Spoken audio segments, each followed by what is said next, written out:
and one of the editors of the book, Farming Futures, Reimagining Producer Organizations in India. We welcome all of you to the second episode of our conversational series titled Framing FPO Futures, where we discuss with case authors of this book insights that they picked on the management and governance of FPOs in India, a topic of interest to policymakers, development organizations, private sector players, farmers and their institutions, and also the academia. The book has 15 studies, 15 case studies, 12 on farmer producer organizations and 3 which are FPO federations that have emerged out of an intense collaboration among 28 authors for over 2 years. And we're very happy to have 3 of those authors here today. The cases have been jointly explored and written by academics and development practitioners. And this is part of an ongoing effort that includes many others beyond the case writers through a set of 44 blogs that we have curated on collective enterprises in the Small Farm Incomes website. And we will share the links with you shortly. 7 of the 12 cases are farmer producer organizations with primarily women farmers as members. And some, like the one that we are going to discuss today, the Kazhani Farmer Producer Company is led by a woman CEO. And we will have an opportunity to interact with Ms. Kavita a bit later in the conversation. The Kazhani Farmer Producer Company from Gobi-Chettipalayam in Erode district of Tamil Nadu is one of the younger FPOs studied in chapter 11 of this book. We begin this conversation today with an introduction of the authors by Deborah Dutta, a co-editor. And after the conversation with the authors, we will have a question-answer session. And we encourage all of you to share your questions you have in the chat. Over to you, Deborah. Great. So today I'm glad to introduce Parthasarathy, Balakrishnan, and Pallavi. Partha is the CEO of SkillGreen Global Private Limited. He has extensively worked for capacity building of farmer producer organizations and rural entrepreneurs, and has contributed to open source facilitation manuals for capacity building of FPOs. Balakrishnan is the CEO of Vrutti and has more than 22 years of experience in creating wealth and building resilience for marginalized and vulnerable communities through livelihood transformation models. Pallavi is a doctoral student at the Institute for Rural Management, Anand, and her research interests include exploring sustainability dimensions of collective enterprises. They are the authors of the Kazhani Producer Company Limited, based in Tamil Nadu. Kazhani was set up in 2016 with the purpose of value addition to the produce of smallholders. And the FPC has been assisting in some strategic market interventions for its members with both domestic and export markets. So Partha, to start with you, Partha, you've been an alumnus of IRMA as well, and you've been quite involved with farmer organizations for quite some time. So can you tell us a little bit about how did you go about documenting the case? What made you choose Kazhani? How did you involve others? How did you involve everyone? And whom all you met during the case study?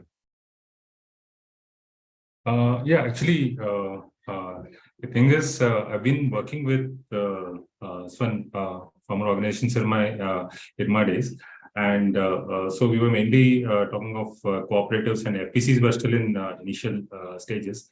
But coincidentally, one of my fieldwork segments during IRMA was with Myrada in the same place, Erode, where Kazhani is working.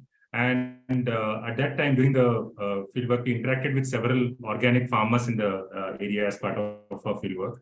And I do remember that there was a lot of interest in organic farming. But little did I know that these were actually the foundations being laid for the FPO that I was to study some 15 years later. So, so when I got this opportunity to actually document Kazhani, it was like homecoming in many ways. because our work with capacity building also, we were working with Merida closely, and we came together to write our training manual. That also happened in Erode. So in many ways, it was documenting Kazhani was like homecoming and a sort of a very good opportunity. So Bala, Pallavi, Gayatri, and myself, we started our conversations with the Kazhani team, the board members, and the CEO. And then we had detailed conversation with Dr. Allegation and from Merida KVK, which had promoted Kazhani. And this was followed by a field visit by Bala and Gayatri to Kazhani to interact with the shareholders, board members, and the staff of Kazhani. And that is how the kind of visit and the documentation happened.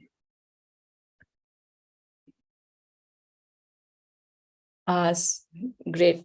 So Pallavi, Pallavi was also part of this case study. As a young researcher, can you tell us about how you got involved in the case writing and how did these interactions shape your thinking on FPOs? Yeah, thank you, Deborah. As I'm having a background in agriculture, I have looked at dairy cooperatives during my master's research work. Then looking at these FPOs is a continuation of my work on collective enterprises. So my first interaction with FPO stakeholders happened when I did my internship with SkillGreen. Then I looked at the capacity building aspects when the SkillGreen has developed a trainer's guide for them, and they have conducted several trainings across the country. I was supposed to look at how these trainings happen and what is the impact they have created at the ground level. So when we looked at that, I found that the capacity building has happened very significantly. But when we look at the ground level, these people, CEO or somebody who has undergone training, they require a follow-up or the hand-holding support when they try and want to develop a business model for the FPOs or undertake some kind of value chain studies or market research and implement at the ground level. This is one of the key learning I have highlighted in the capacity building aspect. So then when we tried to bring out this book volume, we had a series of case authors workshop. In that forum, I got to interact with so many stakeholders like practitioners, policymakers, academicians, and research. And there I have tried to look at FPOs in a like a different perspective rather than an academician. So the main challenges faced by FPOs are like, which I want to highlight here is like, one is like small scale and size of the produce, which is posing a challenge for FPOs in developing a market linkage. Second one is lack of human resources they have, and the financial constraint they face in hiring a professional to manage and run the FPO. The other one is like there is no clarity among the stakeholders for the duration of handholding required for any FPO from the promoting institution side. So after looking at all this, then I revisited my research idea and try to modify it when I want to understand the socio-economic performance of the FPO. I'm not only looking at the financial performance in terms of the profitability, turnover, and business aspects and other things. I'm also trying to look at the social outcomes which are not reflected in the balance sheet. I would like to stop here, Deborah. If required, I'll come in. Great. Thank you, Pallavi. This is quite insightful, and I think Kazhani has in many ways overcome some of the challenges that you mentioned.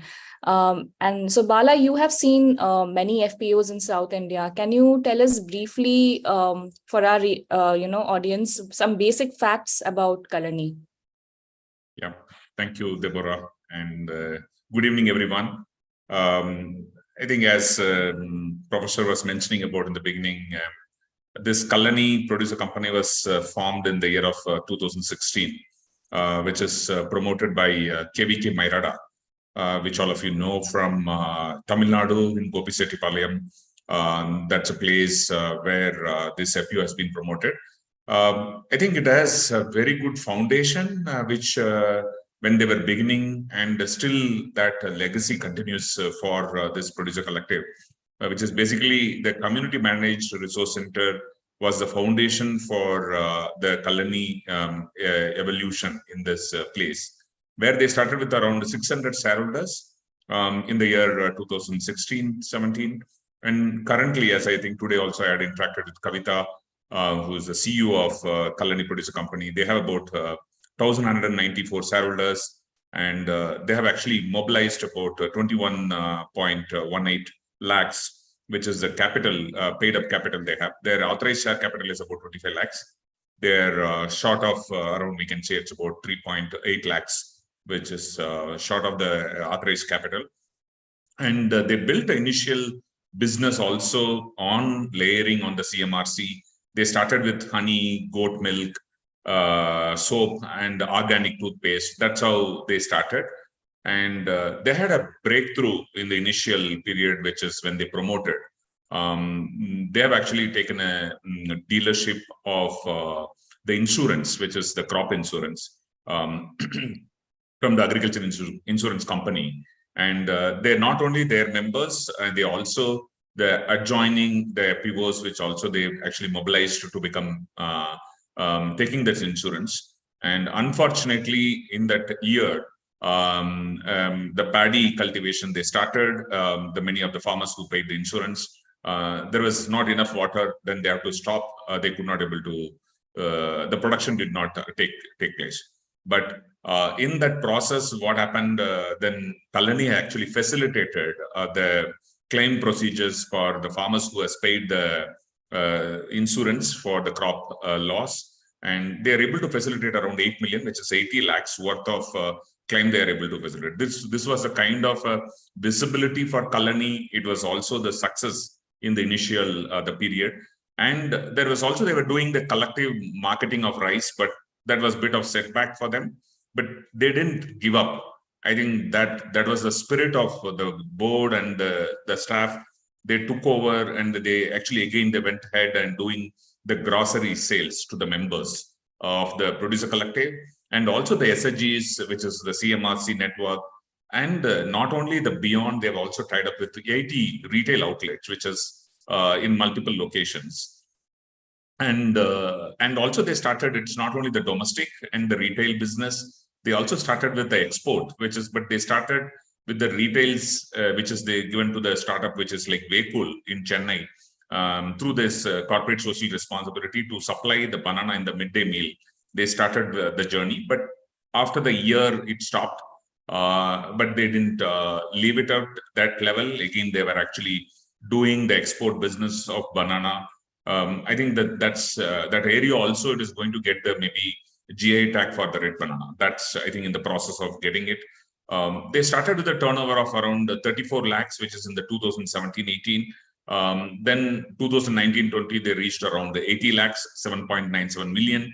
And later, I think in a short time, they could able to kind of come around almost 1.4 crores of the turnover. I think it is amazing achievement in the business turnover. In a short span of time, they could able to do it with the value-added millets products, and then input supply, and also the bananas, which is the export market, all that they put together. And not only that, they also created a very good infrastructure, which is still something are going on, which is on the seed processing unit and all that. So it is, I think I can say, the journey which they started and where they are currently. And when we visited, it is amazing to see that their business acumen of the staff and the board. Thank you. Yeah, that's really great. And I mean, in a relatively short span of time, what they have achieved and the entire trust building and resilience shown by them is quite amazing. You had also, gone on a couple of field visits to study the FPO. So are there any memorable incidents or observations that helped you understand the FPO better? No, one it is struck and then stood for me is that about a woman CEO. I think it is not easy and working with the farmer, which we call when the men, which is largely, and dealing with them. And I think it is amazing to see that the journey of the producer collective and the cooperation between the board and the trust, which has been put on the CEO, the amazing. And Kavita and Kavita's husband also in the board, which is Sharvanan. I think they're being well aligned as a team. That is, it was stood out for me.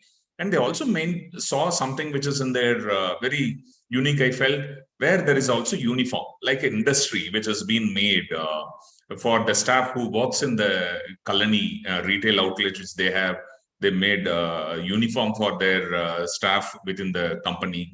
All that which I felt unique, because the FPO I have not come across where like they are looking at an industry and the infrastructure which they've created, and it's going to be a agri MSME, which is going to be in soon. We can see what we are seeing it in other parts of country. Only one FPO, which is Sagadri, we talk about it.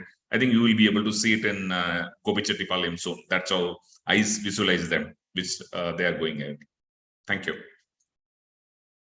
Thanks a lot, Bala. I think just taking this a bit further, Partha, I think, there's a lot of emphasis today on, having business plans determined and the FPOs following them. In fact, the new scheme is also dispersal is based on how much they have achieved their business plan.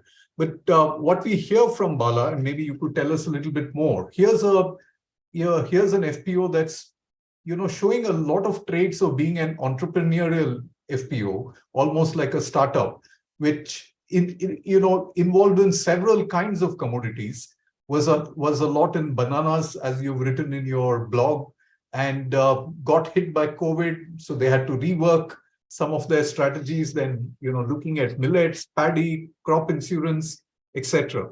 So can you tell us how this business model of Kazhani has evolved over a period of time, and how did it react to or get affected by COVID? So a little bit about the business model, and maybe also for our listeners, the distinction between a business model and a business plan. Yeah, okay, sure. Shambu. So actually, see, one of the reasons why we thought this Kazhani FPO was really interesting for us, and we thought we should take this up, was that they were doing consistently good business. That is something which is rare for us to see in FPOs across the country. And now, so when we ask ourselves the question, how did this business model actually evolve? Like Bala has narrated the history. They started off with being a marketing platform for the products which are produced by individual entrepreneurs who are trained by the KVK, Marada KVK. Now, one of those products, of course, they were working with products like honey, then with soap made out of goat milk, and millet-based, and also organic toothpaste. So these kind of products. So one of those products was also millets. So that actually grew into one of their major business. Currently, it has grown into one of their major businesses currently, because they saw that potential, and also they received a lot of support from other stakeholders like the government. So that is one area. Now, when it comes to, of course, their initial success, it came with crop insurance, like Bala was saying. And that was important for them because, one, it, of course, the members gained confidence in the FPO. They saw some benefit of being associated with the FPO. And also for the FPO team, it gave them the confidence that we can do something through this platform. So it was very important in that sense. So when it comes to the banana business, the export business, which is also a major business for them, it's very interesting how it happened. Like Bala was saying, we started off with a kind of contract to supply banana through this vehicle as part of a CSR initiative. But 1 year after this contract ended, when Kazhani actually tried to use their experience in procuring banana and try to sell it to the open market, to the mandi, they found it that it was very difficult because the market is so well established, and it's very difficult to compete with the wafer thin margins and the payment collection mechanism which the traders have. It's very difficult to compete in that kind of a market. So then they started looking for certain niche markets where actually they have a competitive advantage. And that is when they started exploring the export market. So in a way, the business model, I think, was not like, decided initially and then as a template and then followed. Rather, it evolved through a series of experiments. So all well-meaning experiments. So for example, even if you take the example of paddy. So in fact, I told you about the first success that they had in terms of the crop insurance. But the first failure was with paddy, wherein they tried, procuring paddy, processing and selling it as unpolished rice, because paddy is a major crop being grown in the area.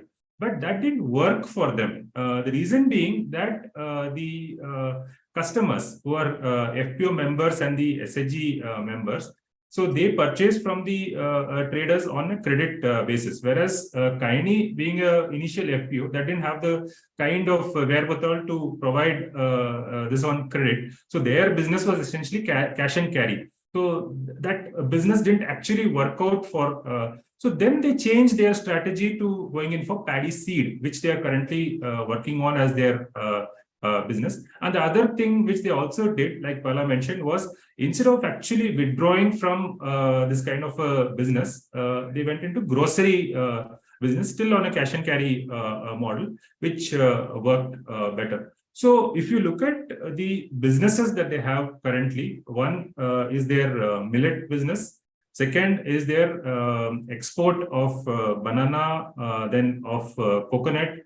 And the third being the grocery business, and the fourth being, of course, the paddy seed business. None of these were businesses that they started off, as none of this is actually what they thought of initially. They start off with something. Then it didn't work as it had planned, and then they arrived at this kind of a business model. So how it has evolved and how it has actually taken shape, I think that is a very interesting story that emerges from Kazhani. And the common trait when we talk of the entrepreneurial skill is that many of these ideas, like for example, the crop insurance that we talked about, it emerged when Kavita, the CEO, she attended a workshop wherein there was also a representative from the insurance company. So she learned about that particular insurance model, and they actually worked on it. They worked on that particular thing, and they took it up and they took it to implementation. So that kind of picking up ideas from various stakeholders, from various opportunities that come across the FPO, and actually learning by doing kind of approach to entrepreneurship, I think that is something which stands out as far as Kazhani is concerned. That's really insightful. In fact, I imagine for an organization to be making such dynamic decisions and learning from, experiences, good and bad, would also require a very good form of governance and trust between, like, the CEOs and the BODs. So Bala, could you comment a bit on the governance aspect of the organization? So what do you think has worked for this particular FPO? One, I think some of the board of directors, they were actually also full-time. They have been in the farming. They're like hardcore doing farming. And then one or two of them actually retired teacher. Yeah.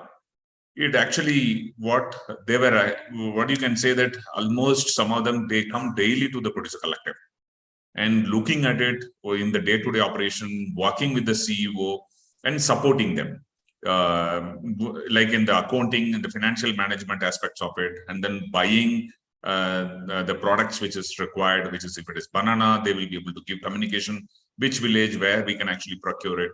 I think that's a kind of the coordination, and the board also was actually much more involved in some of the operations. Yeah. And they were also doing, we found the drip irrigation thing also, which is one of the thing, I think, which it didn't explicitly, we didn't mention in the case study, but they also took that one of the service to the members, which is because banana, which has been grown, they were actually supplying, and they also take it end to end. They'll also help them preparing DPR, submitting to the government, getting those subsidies. in all that, which also the board also get involved in helping the farmers to realize these benefits.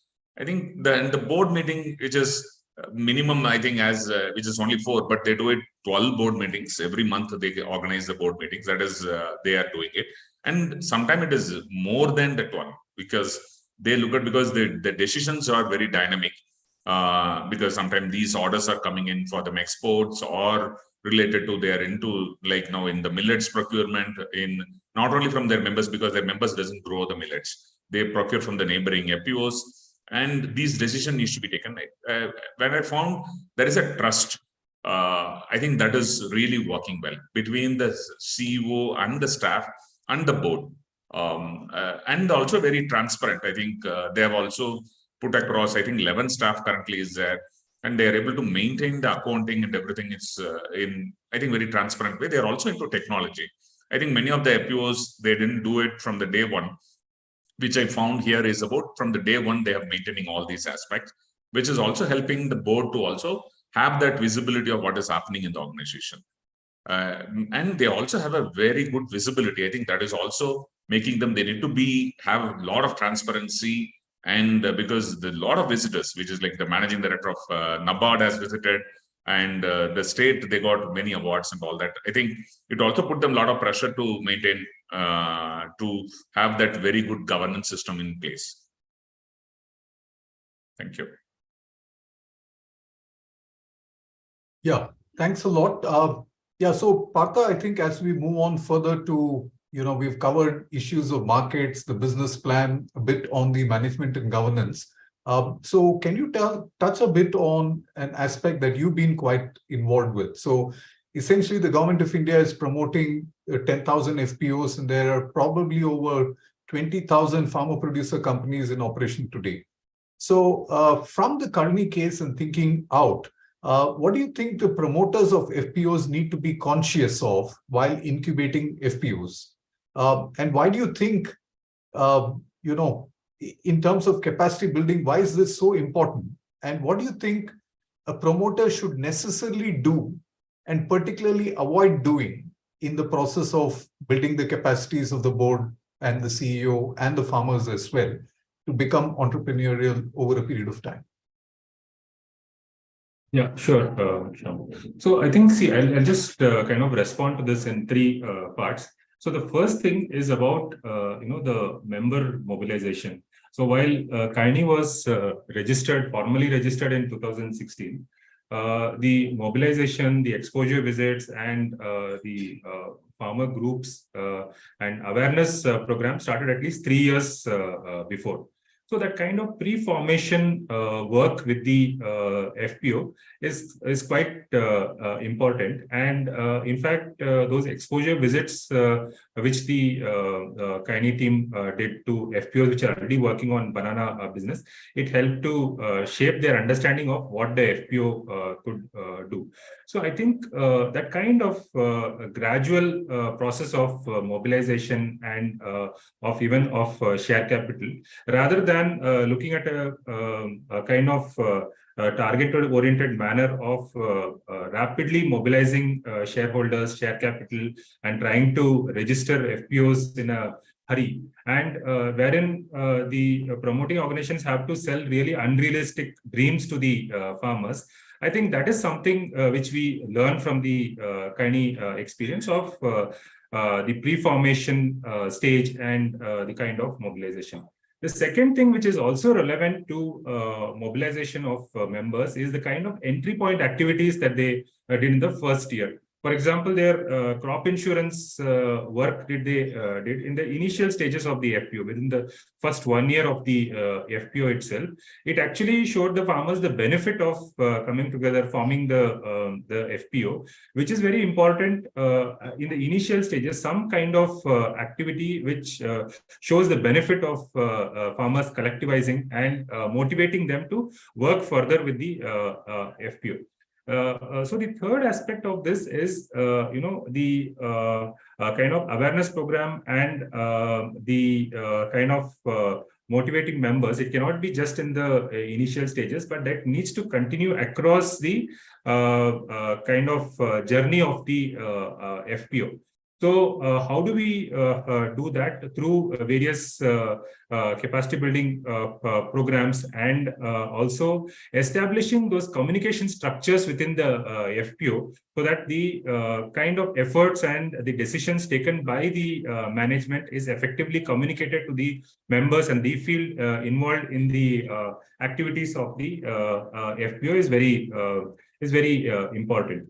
So that is about the member mobilization and member engagement with the FPO. The second aspect that we see from the Kazhani case, which is important for FPO promotion across country, is also about the business promotion. Like we saw, the today now Kazhani is about into its sixth year, and the process of exploration of the business models. Now it has clarity on what businesses it wants to do, but the business models are still getting established. So it is something which takes time, and it requires a process of exploration and a business mindset and an entrepreneurial mindset. That is something which we find many times,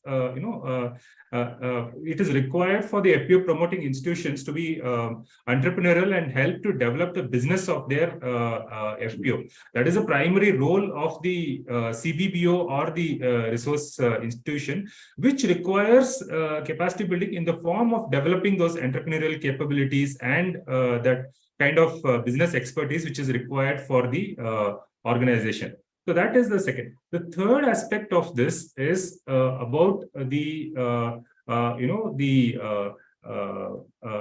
the kind of involvement of the stakeholders. And so one thing which is very clear is that the time frame which takes for FPO promotion. Now the projects that we get for FPO promotion are usually of 3 years, or now it is up to 5 years duration. So it's very important for stakeholders, the implementing agencies, the government agencies which are promoting FPOs, to understand that FPO promotion takes time. It cannot be done in a target manner wherein you have very strict timelines that this is what has to be done in first year, so much of turnover has to be achieved. It is a gradual process, and sometimes imposing these targets can be counterproductive. So that kind of understanding between the government agencies which are promoting and resource institutions, it helps actually in the promotion of the FPO. That is one aspect of it. The second aspect of it is the expectation of the stakeholders, the government agencies which are kind of trying to promote their ideas with the FPO, and what are the expectations of the shareholders. I think that needs some kind of alignment. Otherwise, what it happens is it again becomes counterproductive. And so one example, can see from the Kazhani case is if we talk of one of its main business, of course, is millets. And that is also something which is being encouraged and promoted by the government agencies. But the flip side to this is there is not much of millets being grown in that area. For the shareholders, whether it really helps them is a question. But nevertheless, it is useful because it helps to maintain the business of the FPO and to kind of sustain the FPO. But I think we do see in other areas, where certain processing machinery are being promoted where there is no primary produce which is available. So the FPO has to actually procure the primary produce from somewhere else, process it and sell it, because some machinery is available in some government scheme. I'm not particularly talking just about Kazhani, but giving it as a general example. So this kind of alignment between the stakeholders, mainly the government agent. Now, even if we take the example of the ODOP kind of program. So what is the kind of focus of the stakeholders? What is the need of the shareholders? That alignment is required for FPO promotion. And that requires, I think, some bit of sensitization and capacity building of the government agencies and the state actors who are promoting the FPOs. I think that is a role of some of the takeaways for capacity building, which we take from the Kazhani example. Thanks a lot, Partha, for providing us insights. And thanks also to Bala and Pallavi for sharing their understanding of the Kazhani FPO. We are fortunate to have Kavita join us as the CEO. Kavita, if it's possible, can you turn on your video, because there are some questions we would like to follow up and have this brief conversation with you. Kavita? Sir, the camera will not open to me, sir. No, that's fine. That's okay. So yeah, we are able to hear you. So Yes, Kavita, good evening, sir. Good evening, first of all of you. Thank you for your encouragement and support. We really happy to hearing your voice for our FPOs recognition. Thank you, sir. Thank you, everyone, for your understanding, sir. Thank you. Yeah. So Kavita will just ask a few simple questions and then, yes. Invite some more questions from you and others. So Kavita, just very simply, how did you become a CEO? Because of my radar, sir. Yes. Yeah, tell us a little bit Yes, more. they trust me. I am a right person to promote this FPO. Then farmers also accept myself. Then they know well about myself. That's why I am also personally interested to work with the farming community. That's why I choose this. So for our listeners, you've been with Myrada at least 5-6 years before you became a CEO of the FPO. Am I correct? Yes. Yes. Okay. So Kavita, just tell us, I think Bala had given some insight. So on the current status of the FPO, so which business seems to be doing well for you, and have things in some sense got stabilized after 5-6 years? You experimented with some work. So can you also share with us something that didn't work? So what is it that has got stabilized in your business, and what is it that probably failed as well? First, I say about failure. Because we started as per our knowledge in initial stage, sir. We ready to buy a collective manner of raw materials from farmers, like paddy procurement, then onion procurement. As per our understanding, FPO is framed for the purpose of collecting of all the farm products, aggregate, then marketing to the any one of the buyers. But we also say do the like in initial stage, sir. But we lost that business because marketing is a big challenging for our initial stage in FPOs. Even though we collect banana from our farmers, then making possibilities to sell at Coimbatore market. Then the buyers are not able to ready to buy the fixed price. We discussed them before procuring from farmers. They told the price is around, for example, 40 rupees, but after harvesting they buy only 36 rupees. The remaining 4 rupees is facing loss because they, after reaching the Coimbatore Chennai market, they did not buy at rupees 40 because the already well established traders are there in market. So they will not accept our procurement and trading opportunity. Initial stage we facing that problem, sir. That's why we lightly turn to value addition and strengthening our FPO. We concentrate more about our strengthening FPOs. That's why we start small size of business for strengthening our FPOs. So Kavita, I think just, can you tell us a bit about the forays you had in the export market? You started with banana, and I gather even now you are trying to export some other produce. So how easy or difficult was it? With the kind of, you're doing a lot of marketing effort. So just very briefly, you're also working at the retail end, probably with shops. You have some retail shops in Erode perhaps, or Govichettipalayam, yes. And you are also looking at export markets. So how does this work for you? Sir, can we please join with Mr. Saravanan? Yes. We'll try and add him as well. Yeah. So welcome, Mr. Saravanan. You are board of director of the FPO as well. So you can also answer any of these questions that we are posing to Kavita and all the case authors as well. Good evening, sir. This is Saravanan. Can you hear me, sir? Yes, Saravanan. We are hearing you loud and clear. Actually, yes, you are rightly said. Now I am in Krishnagiri and we are exploring the possibility of exporting mangoes to Gulf countries. With an exporter, we joined hands with an exporter and we are exploring the possibility of exporting mangoes because we are also having mango cultivation in Talavadi Hills, which is very near to us. Sure. So yes, yeah. So in this way we are exploring what are all the opportunities coming in our way. We try to find out the opportunity to market our produce and to increase our turnover also. So in other words, we have Partha sir said, yes, we are gaining experience by doing it. In banana also, in millets also, and millet also we have some millets in our place, but not widely cultivated.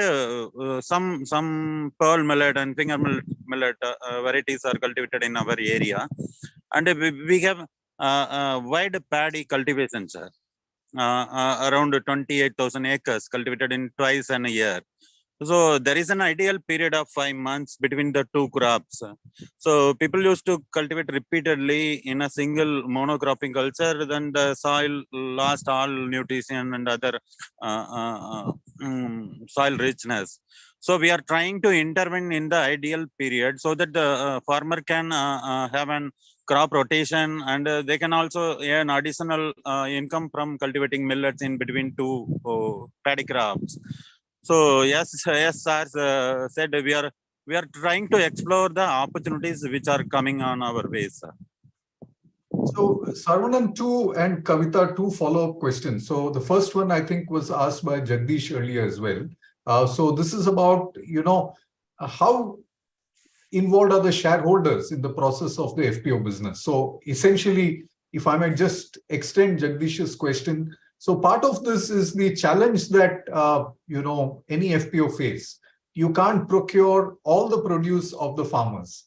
And Yes, there are different kinds of produce that you're talking about. So you're talking of wild paddy, you're talking about banana, you're talking about millets, and probably many others as well, mangoes that you mentioned just now. So how do you manage expectations of the shareholders, and how are shareholders involved in the FPO business as well? How do you keep them interested, and why should they sell? Why should they choose the FPO route rather than the existing trader and the market? You are absolutely correct. We are not able to procure the entire produce of the farmers because in our area, which our FPO is functioning now, it is TN Balayam block. Which in that block only around 75,000 acres of banana cultivation is going on. So FPO don't have that much of finance to procure the entire produce of the farmer members. So in other way, we are as Partha sir and Bala sir said, we are supporting and engaging our members to our services like drip irrigation, and we are actively involved in the paddy transplantation of mechanization of paddy transplantation. So which makes farmers come closer to the FPO, and we are also procuring some farm produce like bananas and other. Now we are started exploring coconuts. So so most at least 50% or more than 50 to 60% of shareholders are connected with the FPO, and we are actively promoting organic farming also. For example, currently we are doing close to 200 acres of organic farming, and we are supplying the organic inputs. And we are not supplying the Panchagavya, Dasgavya like that. We are supplying them the certified organic inputs produced by a startup, and which is accredited by APIDA and tested in ICAR. So in that way, we are touching the shareholders, and moreover, we the growth, as Bala sir said, the growth of the FPO visibly they can see now, sir. We started very with a 10 lakh shareholding amount. Now we established a big processing unit and a seed processing unit with the convergence of state government and central government. So the FPO is growing day by day, and the profile of the visitors visiting our FPOs and the trainings conducted by the FPOs for the farmers and other farmer members of the FPOs. So which are all creating a wide visibility among the stakeholders, and moreover through the grocery distribution and grocery sales and health product sales, we are touching almost 70% of the shareholders, and our people now started eating very good healthy food products, and they are procuring healthy products from our FPO. So in this way, we are engaging more shareholders with us, sir. Thank you, Sarvanan. I think Ajit Kanitkar has a question. Yeah. Good evening, Kavita and Sarvanan. I have two questions. First one is easy, second one is difficult. So first one is reading a lot of news about this unseasonal rains, cyclones hitting the East Coast quite regularly and frequently, and heavy rains. And your FPO is sort of situated in the Kaveri Delta, where floods and rains are kind of reported, at least in newspapers, last 2-3 years. And banana, I understand, is a little bit of a delicate crop. So how has FPC suffered any huge losses, or how are you protecting the farmers from these losses? Are there any insurance schemes, or farmers have lost crop? So basically the climate smart crops, and your FPC is right into those crops, bananas especially. So I would like your kind of activities on that front, or how are you protecting your farmers as FPCs? Yeah. Yes, sir. You are asking a right question. But we are not in the Kaveri Delta, sir. We are in the Bhavani sub-basin. It's a tributary to Kaveri River, and we are close to that Western Ghats, and we are very close to Satyamangalam Tiger Reserve, and the chances of wind is very high here, and rain also. The chances of getting higher rainfall is also high. And for that, we are engaging with allied insurance brokers, and we created one insurance product for our farmers, sir. Which basically, when you go for these government insurance schemes, it works on PIRCA level only. If a single farmer or 3-4 farmers suffered from the wind from a particular area, it will not work, because it at least you have to assess 70% damage in that particular by wind. Then only it will come to effect. Come effective on the farmers getting insurance. But okay. So you have some insurance product. Thank you. My geography needs to be revised. You are not in the Kaveri Delta, but you are on the west coast, or you are 300-400 kilometers west of Chennai, but and close to the forest. Is Ms. Kavita around? I have a question for you. Yes, sir. Yes, sir. Yeah. So this is a little bit difficult question. You can say no if you don't want to respond to that. Do you discuss FPC business on home front or at home front during dinner conversation with Mr. Sarvanan, the board member? First you answer, and then I will ask Mr. Sarvanan another question. Yes, sir. Active member. He is not a board member, sir. He is an active member only. Okay. He's supporting me to marketing our company products and exploring business opportunities. Then when government schemes and adapting the government schemes, that he is supporting. But do you discuss FPC matters while eating rice and sambar or puttu at home? Yes. Yes, sir. My daughter also involved in this business. Oh, okay. No, I'm just joking. Yes.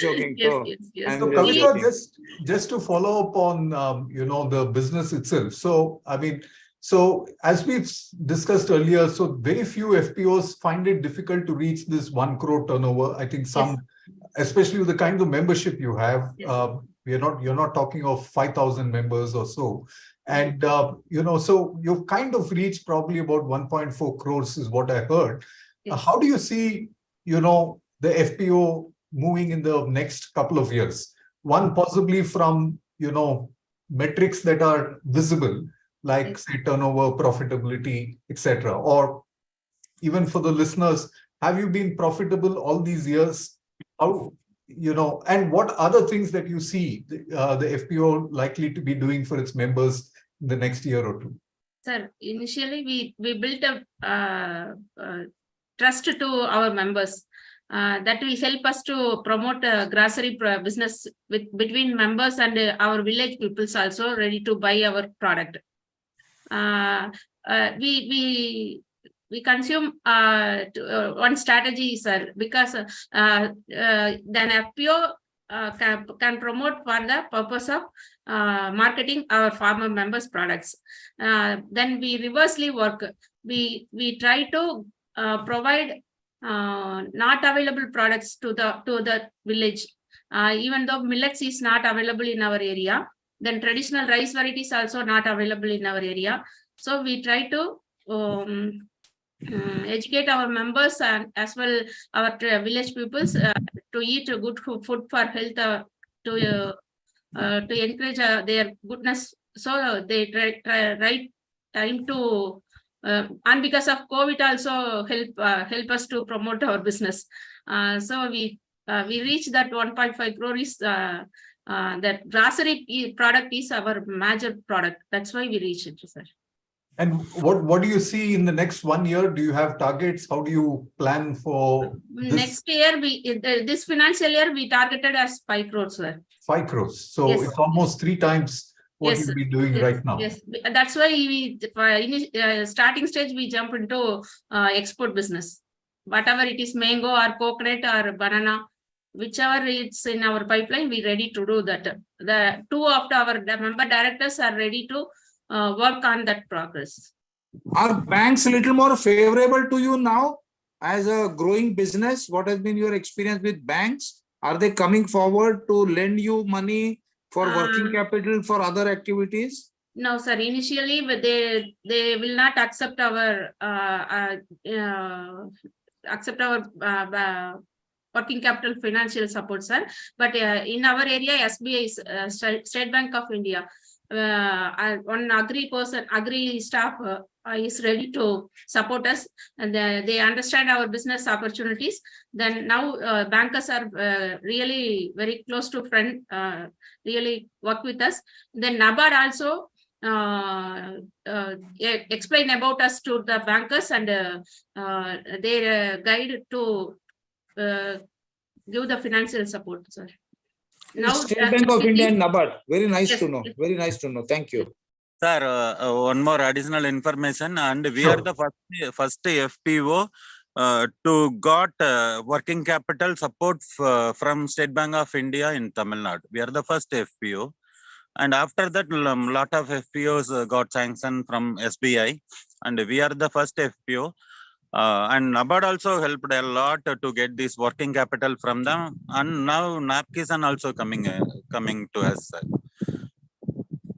Okay, so to both Kavita and Sarvanan, I think there's a question that Mr. Prashant has asked us.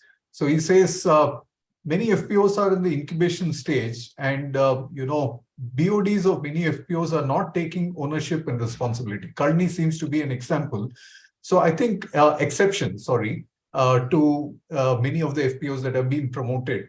So the question essentially that is being asked is, what are the suggestions that you may have, to make BODs responsible? Kavita, you would like to, how do you get BODs so involved? It's very rare that BODs are attending a meeting once every month. Yes, sir. Sir, Bala sir, Tamil sollama. Solunga, parvala. We will translate. There are enough people who can translate. நான் சொல்ல வரது முழுசா சொல்லணும்னு நினைக்கிறேன். அதனால so என்னன்னா, நான் எங்களுடைய டீம் பொறுத்த வரைக்கும் நாங்க என்ன செய்யறோமோ அதை புரிய வைக்கணும், அண்டர்ஸ்டாண்ட் பண்ணிக்கணும். எல்லாருமே அண்டர்ஸ்டாண்ட் பண்ணிட்டாங்கன்னா அந்த இடத்துக்கு ஒரு கருத்து என்ன ஒரு இஷ்யூஸ் இருந்ததுனால அதை போர்ட்ல நாங்க பேசி அண்டர்ஸ்டாண்ட் பண்ணிக்கிறதுக்கு புரிய வச்சுட்டேன் அப்படின்னா அந்த இடத்துக்கு எந்த ஒரு இதுவும் வர்றதில்ல. டைரக்டர்ஸ்குள்ளே ஆனாலும் சரி, நாட் ஈவன் டைரக்டர்ஸ் மெம்பர்ஸ் ஒரு டவுட்னு வரும்போது கூட ஏன் 4 இயர்ஸ் 5 இயர்ஸ் ஆச்சு இன்னும் டிவிடெண்ட் கொடுக்கல அப்படின்னு எல்லாம் வரும்போது கூட இருக்கிற நீங்க ஏற்கனவே சொன்ன மாதிரி டிரான்ஸ்பரன்சி கொடுத்துடுறோம். நாங்க இங்க இருக்கிறது இதுதான் பேப்பர், இதுதான் பிசினஸ், இதுதான் இங்க நடந்துட்டு இருக்கு அப்படின்னு ஈவன் இப்போ எனக்கு கன்வீனியன்ட் வந்து வாட்ஸ்அப் குரூப் இருக்கு. ஒரு கம்பெனியோட ஆக்டிவிட்டிஸ் அந்த குரூப் மூலமா நான் டெய்லியும் மக்களுக்கு எஜுகேட் பண்ணிட்டே இருக்கேன். ஒரு வில்லேஜுக்கு ஒரு குரூப் கிரியேட் பண்ணி வச்சுட்டு அந்த குரூப் மூலமா இந்த கம்பெனில இன்ன ப்ராடக்ட், ஈவன் அதனோட ஹெல்த் பெனிஃபிட் இது எல்லாமே நாங்க ஒரு ஸ்டாஃப் மூலமா அதை டெய்லியும் போஸ்ட் பண்ணும்போது அவங்களுக்கு அதுக்கான நம்பிக்கை கிடைக்குது. இங்க வந்து இங்க கம்பெனி நடந்துட்டு இருக்கு அப்படின்னு சொல்லிட்டு அவங்க வந்து பாக்குறாங்களோ இல்லையோ, பட் அவங்க அண்டர்ஸ்டாண்ட் பண்ணிக்கிறாங்க. அந்த ட்ரஸ்ட் கொடுக்கும் போது நிச்சயமா அது சக்சஸ் பண்ண முடியுது சார். புரிய வைக்க முடியும். Excellent. So I'll try and translate briefly, Bala and Partha. If I missed anything, you can add. So I think the point that Kavita was making was a key thing is to build trust. Sometimes there are expectations. Why is it that after so many years, you still haven't given us any dividend? So we take a lot of effort to understand, make the people, the shareholders understand things. So one of the examples she mentioned was that of a WhatsApp group that is village specific, where they constantly share information about what's happening on the, of the FPO and its plans, what's good for them, etc. So constant communication is something that has helped them build trust over a period of time. Bala, Partha, you want to add anything that I missed? Yeah. Okay, so we're kind of close to, 7 o'clock in about an hour. There are very specific questions, some of which we've been able to answer, some we probably will not be able to answer completely now. But yeah, so to Kavita, there is a question. Of course, this question was asked earlier as well by the same person who, I think it's Ashok Wadwan from the Win-Win Solutions. So one was the point that it seems like, Kazhani is lucky to have a good leadership. What happens if we don't have a good leadership for an FPO? But more specifically, will members' life be any different if FPO stops functioning tomorrow? So, sir, in some I sense, think I am working on marketing, sir, marketing of farm produce. So I think I am right person to answer this one. Sure. We created some awareness and price discovery mechanism of farm products among the farmers, not only shareholders and the non-members also. We created the price discovery mechanism. For example, there is before Kazhani was started, people are very they depend on the traders only to get the price of bananas or coconut.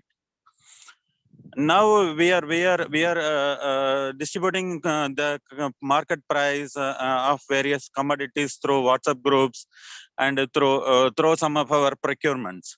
So they can assume the current market price of a particular commodity.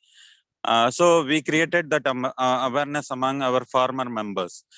And the second one, and we demonstrated how if we united, how the farmers united under a farmer producer company, we can achieve so many. Even we are taking our baby steps now, sir. We just started exporting bananas to European countries, and we got some success from that, and we got close to 1,200 metric ton orders from Europe. And again, we are going to start from within a month. We got some orders from UK also for red bananas. So these activities create awareness among the farmers, not only shareholders, among the farmers in the surrounding villages. So if an FPO function well or very well, they can get a good price for their farm produce.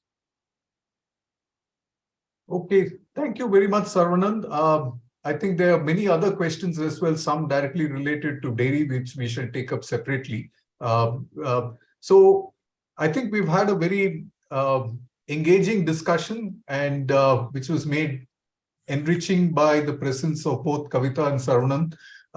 I'm sure most of us who have listened to this presentation would be keen to try and visit Erode sometime and see the working and functioning of Kazhani. It's an inspiring story which can help other FPOs in the region. Not everyone need to visit only the Sahyadri FPC or Amul in IRMA in Anand. So there's so many such interesting farmer producer companies and organizations across the length and breadth of the country. And I'm sure Kavita and Sarunan will be happy to share their experiences with any of us wanting to visit them. Their retail shops are there. We first of all would like to thank Kavita and Sarunan for having joined us in this conversation. Thank you, sir. And thanks a lot to Partha, Bala, and Pallavi for writing this very interesting case study. Gayatri was also with them in the field work from Mairada. So it's an interesting story of how the connect with the farmers, which has been going on for a long time, can easily translate into an entrepreneurial organization and with the active involvement of the members and the CU. So there's a lot that we can learn from the Kazhani FPO. So I'd like to thank Deborah and Ajit and the Small Farm Incomes team for making this conversation possible, and all the attendees for your interesting questions. And we've not been able to answer all of them, but hopefully we can keep this conversation going. We would encourage all of you to join our next conversation, where we move from down south, deep down south, to the hills of Uttarakhand, where we'll be having a conversation on the 14th of this month with two other case authors, Vaibhav Bamoria and Anita. And this is a very different kind of FPO, a women FPO, which again talks about how do you take markets to the mountains. So please do join us for this conversation. We will share this further with you, and we hope to share this recording as well over YouTube. Thank you all very much, and thanks Deborah and Ajit as well. Thank you, sir. Thank you. Thanks a lot. Thank you. I have a Bye-bye. request for Kavita and Sarvanan. If you Yes. can tie up with the Amazon or the Zomatos of the world and try to sort of transport on payment basis some of your mangoes before exporting to Europe, I assure you a couple of, if not 100, but some 10-20 buyers in Pune and around area. So look forward to testing the products of the FPCs. Thank you for your participation. But Ajit, why through Amazon? They'll send it to you directly. Directly to my WhatsApp number, sir. We will send the courier, sir. Okay, okay. On Also, payment basis. On payment basis. Thank Yes, you. sure. Yes, definitely, sir. we listed After some of receiving payment only, then we will dispatch, sir. Good one. Thank you. Thank you. sir. Thank you, sir. Thank you. Thank you. Thanks, Bye-bye. sir. Thank you.